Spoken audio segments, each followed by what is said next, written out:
네, 저희 글로벌 굉장히 단합이 잘 되고 있습니다. 일부 캐스트가 지금 오셨는데요. 난리 났습니다. 네, 저희. 난리가 났습니다. 예, 자 오늘 그분- 꼭 맞춘 것처럼 깜짝 놀랐어요. 깜짝 놀랐습니다. 네. 이분이 딱 들어오시는데 맞습니다. 야 이건 또 뭐야? 생각지도 못하게 그러니까 판승철님조차 오늘 블랙을 입고 오셨습니다. 반갑습니다. 반갑습니다. 예. 네, 오늘 뭐 의미가 있는 블랙인가요? 뭐 제가 아까 블랙 프라이데이라고 얘기해야지라고 생각하고 있었는데 네. 먼저 하셔가지고 그래요? 역시 블랙 프라이데이죠. 그런 의미가 있군요. 야 진짜 나 생각지 못했습니다. 저 벗겠습니다. 일단.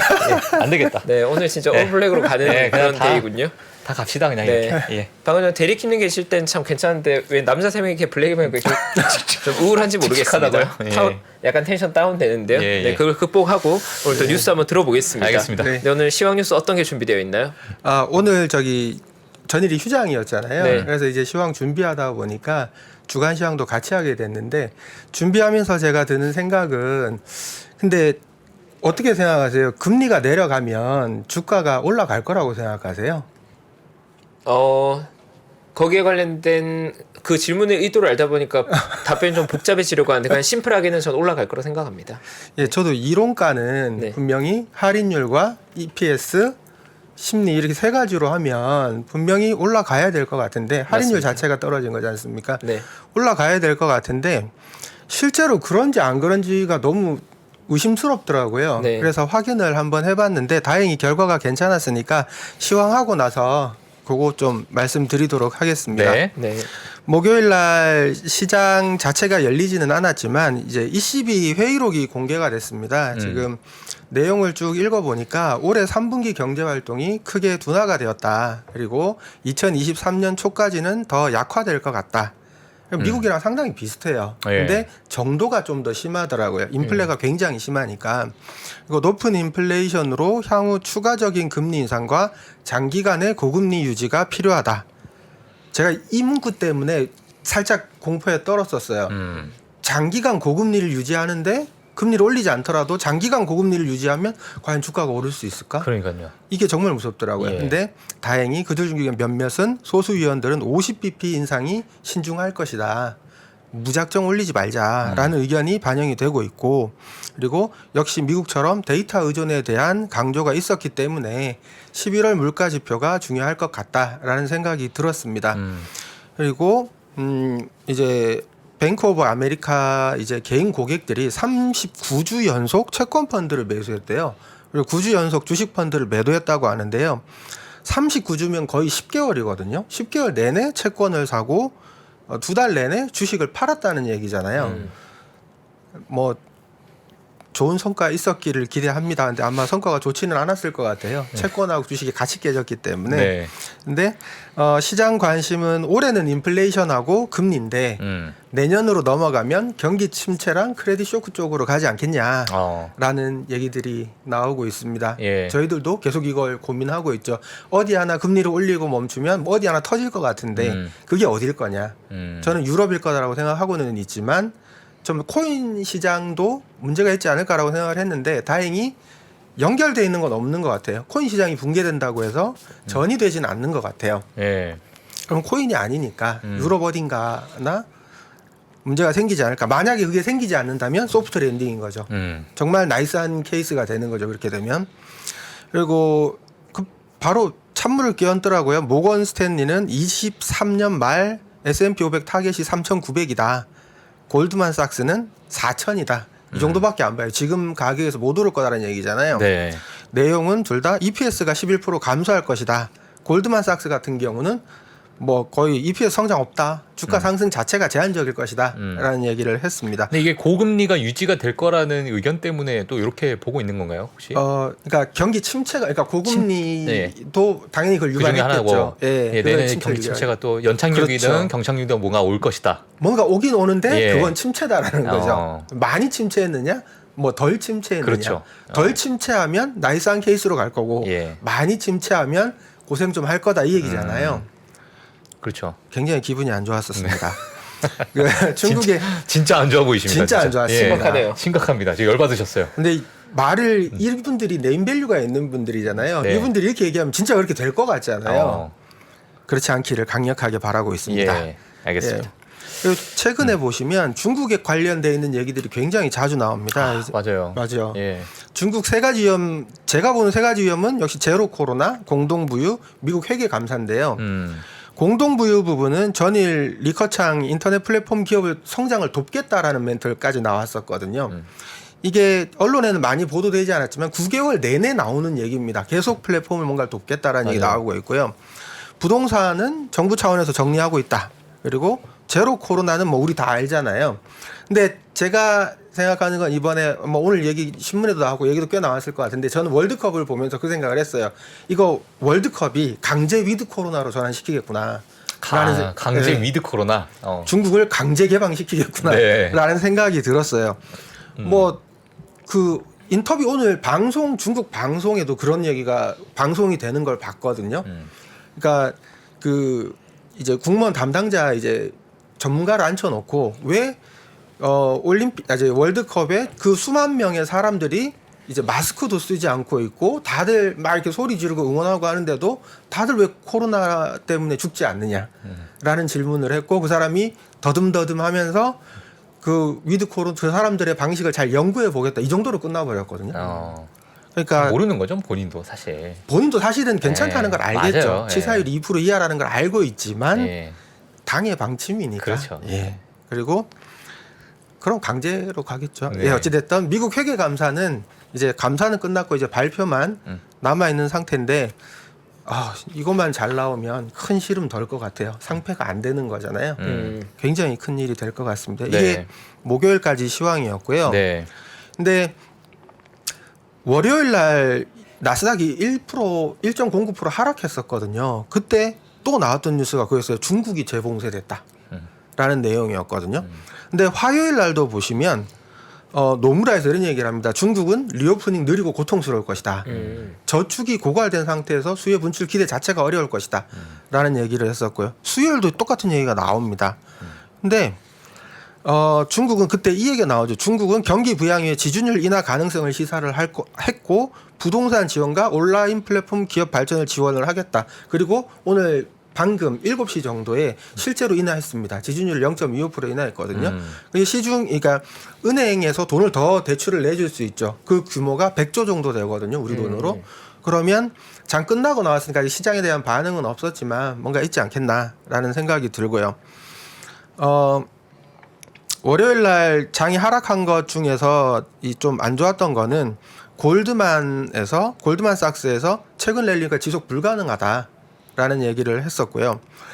기업 실적 악화 속도가 둔화되어야만 바닥 탈출, 그러니까 침체가 오지 않으면 바닥 탈출 자체가 힘들 거다라는 거죠.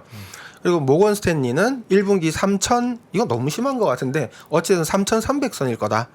바닥론은 불가하다라는 얘기를 했습니다. 왜? 기업 실적이 아직 반영이 안 됐다는 거죠. 이거 나오면 훨씬 더 큰 고통이 있을 거다라는 얘기가 나오면서 시장이 하락했고요. 저 기업 실적 악화가 반영되지 않았다는 게 이제 4분기까지도 기업 실적이 별로 좋지 않을 것이다라고 좀 예상을 하고 있는 그런 상황이죠. 저게. 그렇습니다.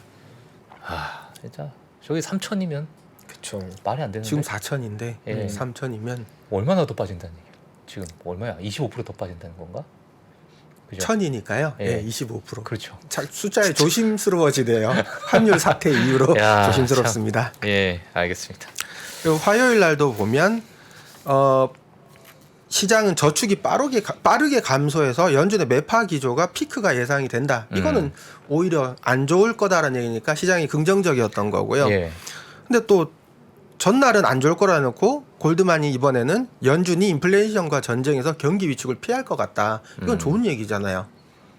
그렇게 나왔었고 노무라는 방금 설명드렸고 수요일 날 또 반등이 나왔던 게 S&P 글로벌 미국 종합 PMI가 5개월 연속 50 미만이었습니다. 경기가 계속 수축되고 있다라는 거죠. PMI는 제품의 물가잖아요. 예. 뭐 어떤 생산품의 물가인데 그게 50 미만으로 5개월째 유지되고 있다라는 거는 인플레이션 자체가 지금 떨어지고는 있지만 빨리 떨어지지 않는 것을 얘는 미리 보여준 거죠. 아무래도 얘가 먼저 선행하니까 3개월 정도 최소한 선행하니까 얘네들이 계속 떨어진다는 얘기는 물가 하락할 수 있다. 이런 얘기들, 좋은 얘기들이 계속 나오면서 수요일 날 괜찮았던 것 같은데요. 지금 그냥 뭐 이번 주 결론을 오늘 뭐 열려봐야 되겠지만 결론을 내보면 첫 번째는 중국 리오프닝. 왜 자꾸 이게 나오느냐 갑자기. 이제 성장률 때문에 그런 거거든요. 네. 중국과 인도를 빼면 답이 없어요. 지금 현재 상황이. 이제 OECD 전망이 어제 발표가 됐었는데 보면 중국이 4.8, 인도가 5.6, 근데 미국은 0.6, 유럽은 UK가 그러니까 영국이 빠진 겁니다. 영국 빼고 0.0이에요. 영국 넣으면 마이너스거든요. 성장률이. 예. 그러니까 자꾸 이쪽 성장 나오는 섹터들을 볼 수밖에 없는 그런 상황이 되는 거고요. 그리고 경제 지표들 나온 것들을 보면 인플레가 둔화되고 있고 경기가 둔화되고 있는 모습은 보이기 시작했다라는 겁니다. 그리고 세 번째는 연준 금리 인상의 속도 조절. ECB도 우리도 속도 조절 하겠다라는 거고 이건 좋은 거고요. 근데 4번 보시면 주식 시장의 투자 심리는 여전히 굉장히 취약합니다. 계속 팔고만 있잖아요. 매도세만 나오는 상황이기 때문에 이 자체는 되게 안 좋은 것 같습니다. 이제 이게 제 생각에는 어쩌면 뭐 경기가 더 힘들어지지 않는다면 잘하면 여기 그러니까 직전 한 3주 전, 2주 전이 정말 바닥이 될 수 있는 기적과 같은 일이 벌어질 수도 있는 거거든요. 예. 오늘부터 좀 잘 나왔으면 좋겠습니다. 그러니까요. 알겠습니다. 일단 이렇게 해서 보면 될 것 같고요. 그다음에 저희가 또 금리 상승을 아까 뭐 멈추게 되면 네네.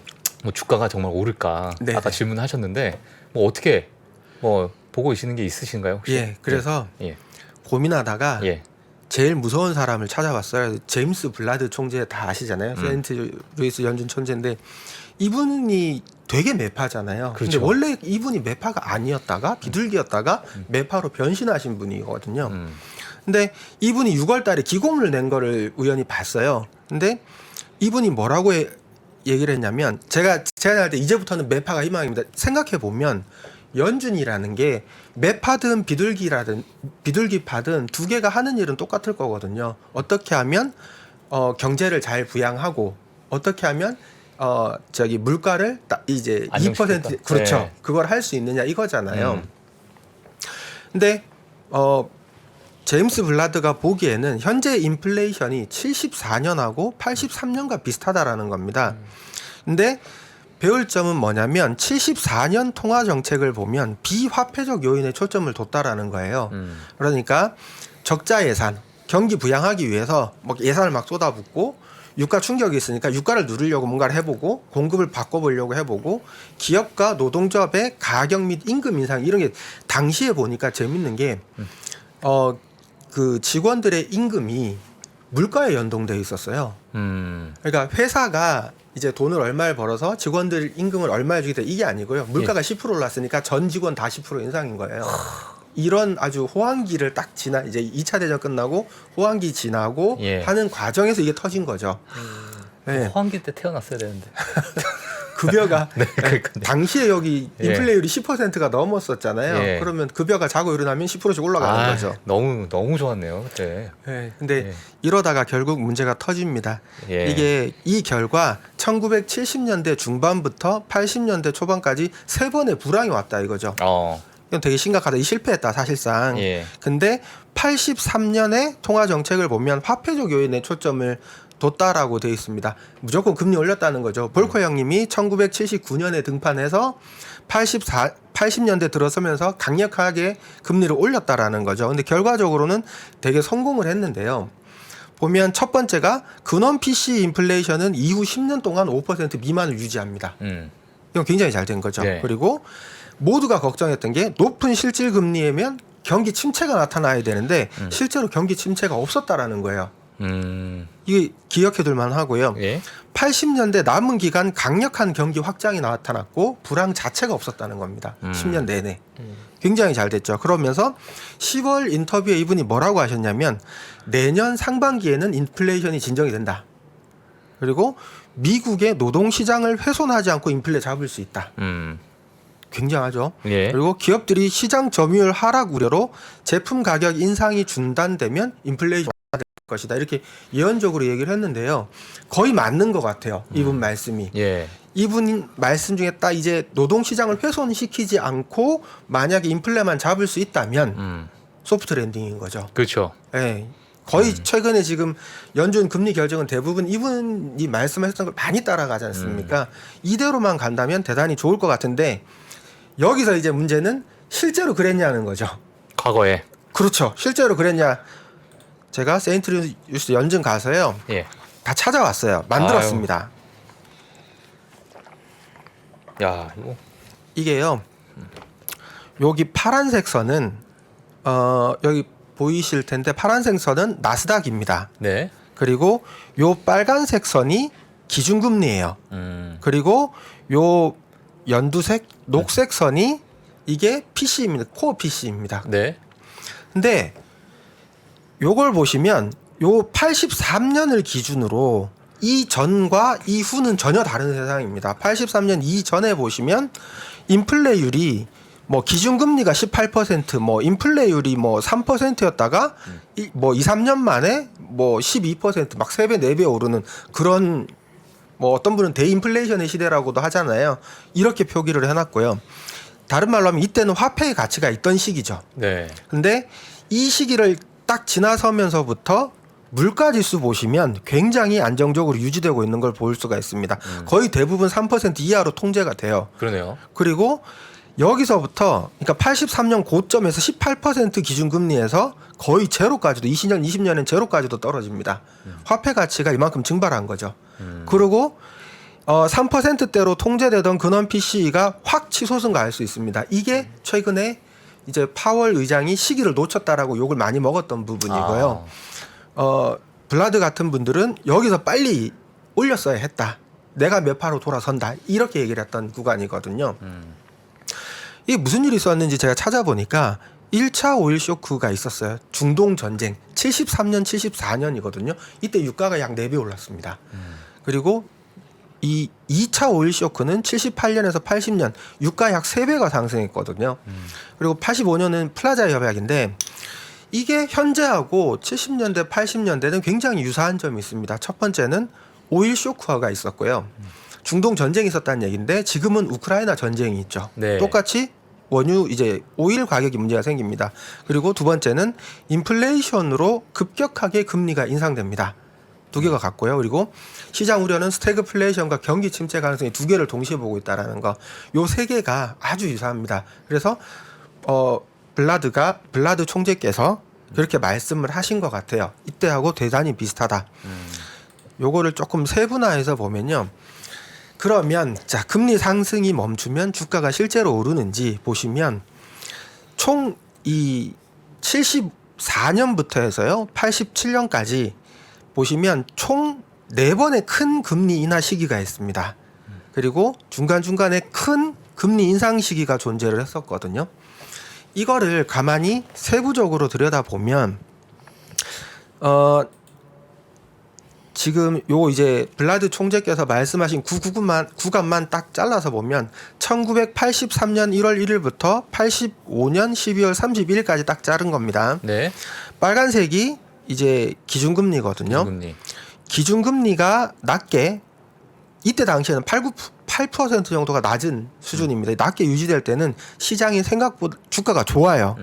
주가가 230 정도에서 320까지 치솟는 이런 상황이 벌어지고 금리가 올라가고 나서 횡보할 때 안타깝게도 주가는 하락합니다. 금리가 여기서 계속 올라갈 기미가 보이면서 점점 더 많이 떨어지죠. 가격이 떨어지는데요. 우리가 제가 여기서 힌트를 얻었던 건 요겁니다. 이게 이 금리 피크아웃 하는 게 1984년 8월이거든요. 네. 8월 직전 한 달 전에부터 랠리가 시작이 돼요. 나스닥이 230포인트에서 순식간에 한 달도 안 된 사이에 250까지 올라갑니다. 20% 지수가 30%가 한 번에 오르죠. 며칠 만에. 네. 이거는 피크 아웃을 할 거다라는 기대 때문에 한 달 만에 올린 거고요. 그러고 나서 무서운 거는 여기서 박스권에 갇힌 기간이 5개월이라는 거예요. 그러면 아니 여기 이렇게 생각할 수도 피크 아웃해서 주가가 오를 거라고 예상했는데 사람들을 정말 피말리게 하는 거는 금리가 계속 떨어지는데도 주가는 하락한다는 겁니다. 오르지 않는다는 거죠. 무려 5개월간 오르지 않아서 사람들이 여기 이렇게 생각해 보세요. 1984년 내가 12월 30일 날 주가가 더 이상 못 견디고 팔았어요. 혹은 돈 쓸 일이 있어서 이날 판 사람 기분이 어떻겠어요? 이날 240을 기점으로 그 후에 미친 듯이 날아가거든요. 10년 내내 오릅니다. 저 때 기분은 아마 독일 국민일 것 같아. 역전패당한 그 정도. 예. 그렇죠. 그리고 이 이후부터 이제 금리가 안정적으로 유지가 되면서 예. 이런 그림이 나옵니다. 이거는 정말 아까 84년 이때 파신 분은 쭉 올라가는 걸 그냥 두고만 봐야 되는데요. 이 첫 그림 보시면 이게 1998년까지 올라갑니다. 계속해서. 그러니까 이걸 보면서 전 다짐을 해서 금리가 떨어지거나 할 조짐만 보여도 주가는 오른다. 왜? 쇼커버가 들어올 거잖아요. 쇼커버가 먼저 들어와서 올라가게 될 것이고 그 다음에 쇼커버가 끝나면 시장이 의심이 있는 거죠. 여전히 경기 침체 구간인데 주가가 올라갈 수 있을까? 올라갈까? 근데 주가는 4개월 뒤부터 의심의 벽을 타고 오르기 시작한다라는 거죠. 그러면 결과적으로 향후 10년 랠리가 있을 텐데 예. 어떻게 해야 될 거냐? 제가 이거를 지금 잠깐 보면서 좀 저도 같이 좀 생각을 해본 게 뭐냐면, 그러니까 지금 저희가 뭐 피봇이다, 아니면은 금리 인하가 이제 올 것이다 내년엔, 아니면은 뭐 금리 인상을 어느 정도 동결할 것이다라는 것을 저희도 지금 듣고 있는 상황이고, 저 때도 아마 금리 인하를 하기 전에, 실질적으로 금리 인하를 하기 전에 이미 우린 금리 인하할 것이다라는 걸 몇 개월 전부터 어떤 시사가 됐을 것 같은데, 그럼 결국에는 금리 인하를 하더라도 주가가 만약 박스권 안에 갇혀 있었다, 5개월 정도. 그러면 저희 입장에서 지금 상황에서 내년, 예를 들면 내년 11월 때 금리 인하가 될 것이다라고 뭐 월가에서 지금 뭐 예상을 하고 있지만은 그게 되더라도 주가가 안 오를 수 있는 그런 상황이 올 수도 있다는 얘기네요. 그러니까 만약에 지금과 이제 그때와 비슷하다면. 그렇죠. 예. 근데 쇼커버가 먼저 있을 거다라는 거죠. 아, 한 달 그 전에? 정도 예. 이제 흘러내리던 주가가 갑자기 미친 이제 데드캣 바운스라고 할까요? 예. 뭐 느낌이 좀 다르지만 확 튀어오르겠죠. 어. 확 튀어오르는 구간이 분명히 뭐 급격한 상승이 있을 거다라는 거죠. 네. 급격한 상승이 있어서 사람들 심리가 좀 더 내가 여기서 좀 버텨볼. 버텨볼까. 근데 그 후로 3개월간을 주가가 오히려 떨어진다는 거죠. 그때가 제일 견디기 힘들 것 같아요. 예. 근데 그 3개월만 더 참으면 그 다음부터는 쭉 갈 수 있는 여지가 있는 거죠. 저는 거의 똑같이 진행되지 않을까라는 생각도 솔직히 합니다. 왜냐하면 시장은 항상 대중의 심리하고 반대로 움직여 왔거든요. 네네. 그러니까 그런 일이 생기지 않을까. 근데 이게 어찌됐든 굉장히 유사한 사례이기는 하지만 네. 이게 과연 현재에도 통할까? 라는 질문하고 그러니까요. 비슷하다라고 예, 맞아요. 생각을 하거든요. 항상 저도 그 생각을 하는데, 왜냐면은 지금 저희가 뭐 겪고 있는 게 뭐 40년 만에 처음 오고 50년 만에 처음 오는 거니까 이게 다 처음인 거야, 사실. 어찌 보면 지금 플레이하고 계신 맞아요. 분들이. 맞아요. 예. 그러니까 이 대응을 그냥 막연히 또 과거의 데이터에 우리가 대입을 해서 그냥 대응하기도 조금, 저는 뭐 항상 같은 그 상황은 아니니까. 예. 그렇죠. 그래서 좀 그렇더라고요. 그래서 제가 현재 상황에서 2000년대 들어서 과연 그 말이 맞는지 예. 한번 검증을 해보고 싶었어요. 네. 근데 방금 말씀하신 게 답인 것 같아요. 이게 2000년 이후로는 금리와 주가 관계는 참고가 힘들어요. 네. 거의 안 맞아요. 지금 상황이. 근데 우크라 전쟁 이전에는요. 거의 지금 2000년대 들어서 지금 계속 통제가 돼 있었거든요. 3% 이하로 계속 통제가 돼 있는 상황이었고 금리 인상하는 시기는 대부분 과열된 경기를 누르기 위해서였어요. 물가 때문에 올린 경우가 아니었거든요. 물가가 조금이라도 올리는 조짐이 있어서 올린 뭐 그럴 수도 있었지만 대부분에 보면 3% 이하로 통제가 됐었다는 상황이죠. 예. 그래서 좀 달라요. 오히려 그럴 때 이제 2000년 이후에는 예를 들어서 2008년 같은 경우 리먼 브로더스 부도 났을 때나 이럴 때 갑자기 금리를 급격하게 낮추면 경기를 부양시키는 용도로 사용을 했지 그때처럼 막 인플레와 싸워서 막 죽자 사자 싸운 그런 상황은 아니었었던 거죠. 네. 그래서 요 지금 자료 요거 하나만 네. 아마 시간이 다 된 것 같은데 하나만 마지막으로 한번 보면요. 네. 지금 방금 이제 질문해 주셨던 건데 근데 최근에는 그런 거에도 불구하고 주가는 그냥 어떤 상황이 되냐면 금리가 상승하는 초반에요. 오히려 주가가 상승합니다. 이런 모형을 보여요. 여기서도요. 금리가 2016년에 상승하는 초반에는 보시면 역대급 상승이 일어납니다. 오히려 금리가 떨어지는 구간에서 주가가 떨어져요. 같이 이렇게. 왜냐하면 시장 쇼크가 있었기 때문에 금리를 낮춘 거였거든요. 예. 이걸 참고가 되지는 않지만, 근데 제가 볼 때 이번에는 어쩌면 블라드 총재의 말이 맞지 않을까라는 생각이 드는 거고, 최소한 우리가 갑자기 예를 들어서 급격한 반등이 나왔을 때 갑자기 내가 놀래서 팔거나 지금이라도 팔고 나가야 되지 않을까 이런 생각보다는 좀 표현이 그렇긴 한데 어차피 물린 거 네. 5개월만 더 참아보자. 더 참아보자. 예, 그런 생각을 가지는 게 예. 좀 더 낫지 않을까라는 생각이 듭니다. 알겠습니다. 예. 오늘 과거 데이터랑 같이 비교를 하니까 너무 좀 재밌게 봤던 것 같고. 저도 시간 가는 줄 몰랐네요. 시간 가는 줄 예. 모르고. 그러니까 조금만 더 참자. 조금 됐죠. 조금만 더 참아. 표현이 그렇긴 한데 네. 기왕 뭐 1, 2년 일단 월드컵 기간 좀 참자. 그렇죠. 예. 축구 보면서 참아야죠. 예. 축구 볼 때는 네. 좀 참자. 그때만이라도. 네, 어제 응원 열심히 하셨습니까? 그렇습니다. 네, 아. 저희도 파이팅 있게 응원했습니다. 봤습니다. 네, 감사합니다. 필히 사야 되나 오늘 고민했었어요. 다 땡소해서. 네, PD님 준비해 주셔가지고.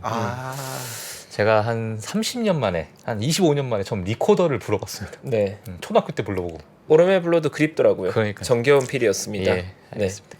네, 응원은 해야 되니까요. 예. 맞습니다. 네, 오늘도 뉴스 준비해 주셔서 감사하고요. 네, 오늘 여기까지 저 듣도록 하겠습니다. 네. 예, 다음 주 금요일 날 뵙도록 예, 하겠습니다. 다음 주 금요일 뵙겠습니다. 예, 감사합니다. 네, 다음 주에 뵙겠습니다. 네. 감사합니다. 네, 네. 저희 광고 빠르게 보시고요. 저희 찌닝님 모시도록 하겠습니다. 보시면 이제 여기 다이어리가 떡상내드. 다이어리가 들어 있습니다.